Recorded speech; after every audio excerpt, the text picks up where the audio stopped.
극동방송과 함께하는 성경 읽기 프로젝트 성경이 읽어지네. 이 시간 생터 성경사역원 성경이 읽어지네 전문 강사이신 하만 우리교회 배명옥 사모와 함께합니다. 성경이 읽어지네 주님 나라 임하네. 안녕하세요. 지난 시간에 요한 1, 2, 3서를 공부함으로 모든 공동서신을 끝냈고요. 자, 이제는 요한계시록만을 남겨두고 있습니다. 이번 주간 동안 요한계시록을 공부할 건데요. 자, 이제 1년간의 성경의 긴 여행이 끝나갑니다. 자, 성경의 모든 내용을 총정리하는 요한계시록. 이 계시를 어떻게 봐야 할까요? 우리가 공부하고 읽었던 구약 이야기 까마득하신가요? 성경 처음 이야기로 돌아가 볼까요? 만물을 창조하신 하나님께서 사람을 창조하셨습니다. 사람들은 공동체로 살아가면서 하나님의 왕권, 창조주 되심을 영광에 내야 할 사명이 있었습니다. 발광체는 유일하신 하나님 한 분이시지만 달이 그 빛을 받아서 반사해내듯 사람들에게 하나님의 영광을 드러내라고 하셨어요. 하나님을 반사해낼 수 있는 유일한 피조물이 사람이었기 때문이었습니다. 그렇게 하나님의 형상과 모양을 반사해내는 삶을 살면서 늘 잊지 말아야 할 것은 하나님은 왕이시다. 그분은 창조주시다. 라고 인정해 드리는 것이었어요. 그것이 예의입니다. 그것이 진리를 따라 사는 삶이었어요. 그런데 공동체가 발전해서 국가가 조직화되더니 힘 있는 자가 왕이 되기 시작합니다. 그는 하나님의 왕권을 인정하지 않았어요. 자기가 왕이라고 주장했습니다. 이것이 역사였습니다. 일반 역사는 그렇게 흘러갔어요. 이러한 가운데에 정말 창조주 하나님이 살아계시다면 그는 반드시 가부간, 선악간의 반응을 보이셔야 마땅합니다. 반드시 끝이 있어야 합니다. 반드시 결과가 있어야 하는 겁니다.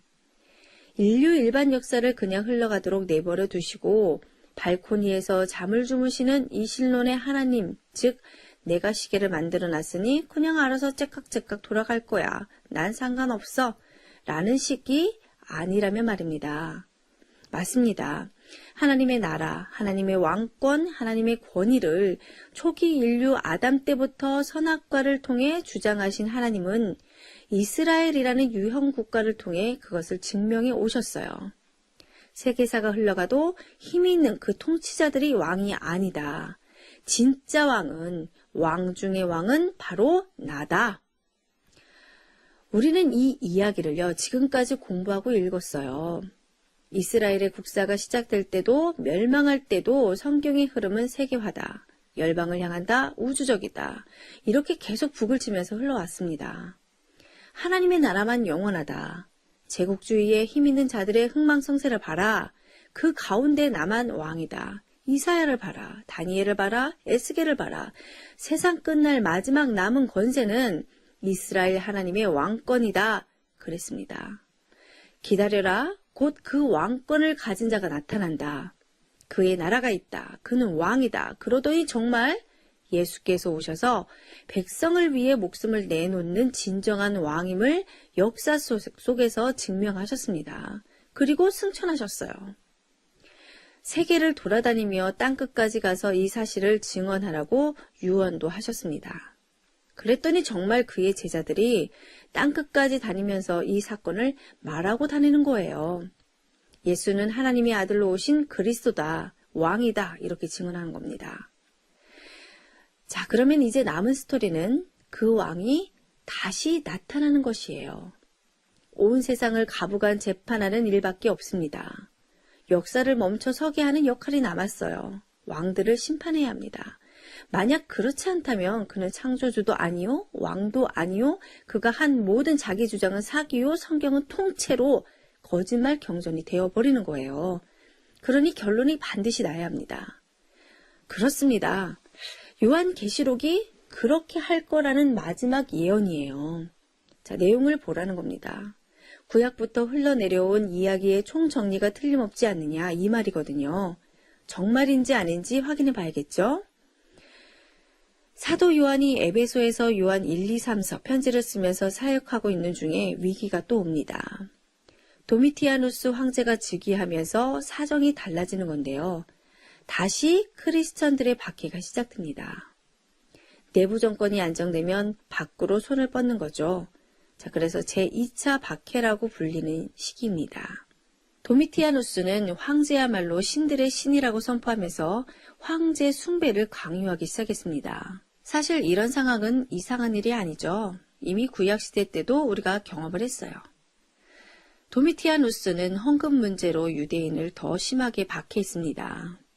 AD 70년에 디도 장군이 예루살렘 성전을 파괴한 후 유대인들이 그동안 예루살렘 성전으로 보내오던 헌금을 자기에게 돌리라고 하자 유대인들이 거부했거든요.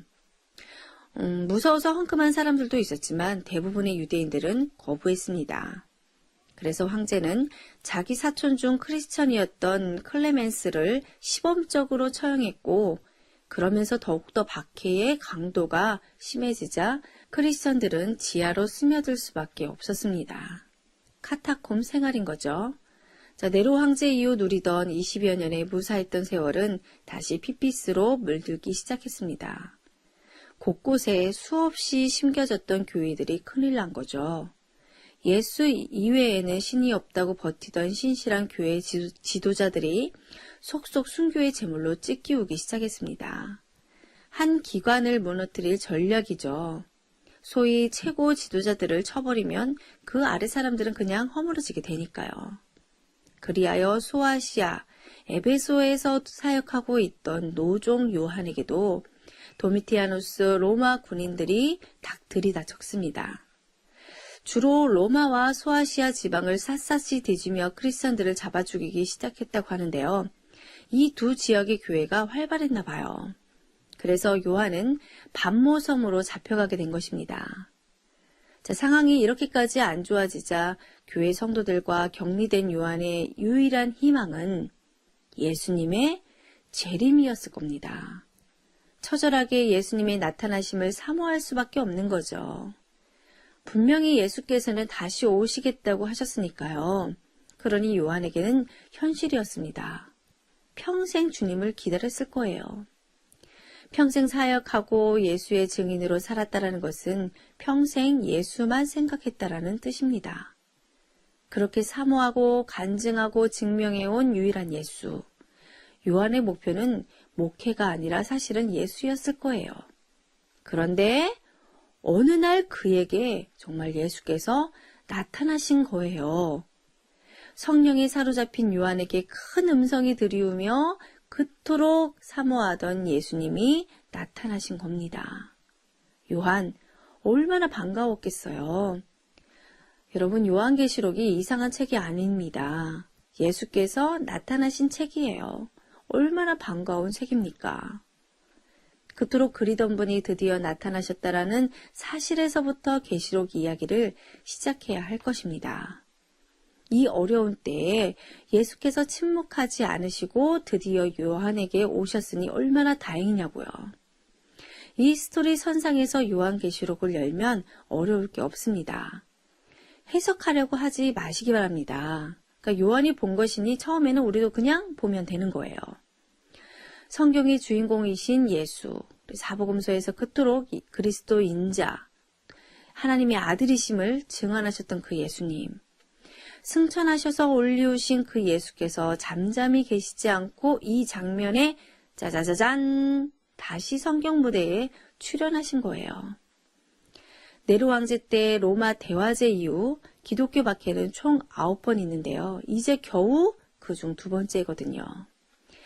AD 313년 콘스탄티누스 황제가 기독교를 로마의 국교로 공인하기까지 핍박의 시기를 지나야 하는 교회를 바라보시면서 자, 예수님이 오셔서 요한에게 주신 말씀이 무엇인지 궁금하시죠? 자, 다음 시간부터 살펴보겠습니다.